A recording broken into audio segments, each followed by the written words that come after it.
ఇదే Visakha steel plant తరపున పోరాడుతున్న కార్మికుల నాయకుల మీద ఎంపీ భరత్ గారు కార్మికులను ఉద్దేశించి మాట్లాడిన మాటలను ఏ విధంగా చూస్తారు సార్? మన చేతకాని తనాన్ని ఇంకొకళ్ళ మీద ఆరోపణ చేయడం ద్వారా తప్పించుకోవడానికి చేసిన ప్రయత్నం తప్ప మరొకటి కాదండి.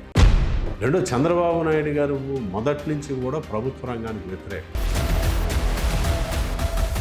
మీకు చేతగాక మరి అదే కార్మిక సంఘాల నాయకులు ఎన్నికల ముందేమో వాళ్ళ దగ్గరికి పోయి భజన చేస్తారా మీరంతా?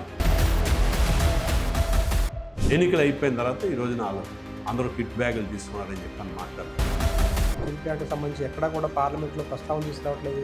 ఎన్నికలకు ముందు వచ్చి ఏం హామీలు ఇచ్చారు అన్ని పార్టీలు? పవన్ కళ్యాణ్ ఉక్కు శిబిరం దగ్గరికి వచ్చి ఆ రోజు జగన్మోహన్ రెడ్డి గారు ముఖ్యమంత్రిగా ఉన్నప్పుడు 4 రోజులు టైం ఇస్తున్నాను, మీకు చేత కాకపోతే చెప్పండి, నేనే ప్రత్యక్షంగా దిగి విశాఖ ఉక్కుని పరిరక్షిస్తానని చెప్పని ఆయన ఇక్కడ హామీ. ఒక్క ఎంపీ ఇస్తే చాలు నాకు.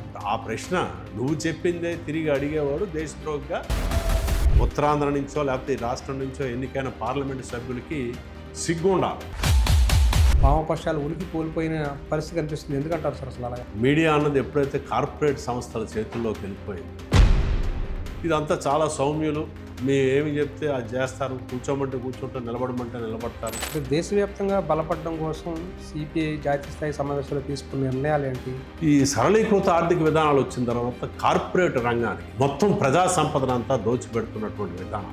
ప్రభుత్వ రంగంలోనే విద్య, వైద్యం రెండూ ఉండాలి. స్టీల్ ప్లాంట్కి సంబంధించి ఇన్నర్గా 35 విభాగాలను ప్రైవేటీకరణ చేయడానికి నోటిఫికేషన్ కూడా ఇవ్వడం జరిగింది. టైంలో బీఈఎఫ్ఆర్కి వెళ్ళింది, బయటపడి లాభాలు బ్రహ్మాండంగా ఆర్జించి అవసరం లేని చోట మరింత విస్తరణ కోసం పెట్టుబడులు పెట్టించారు.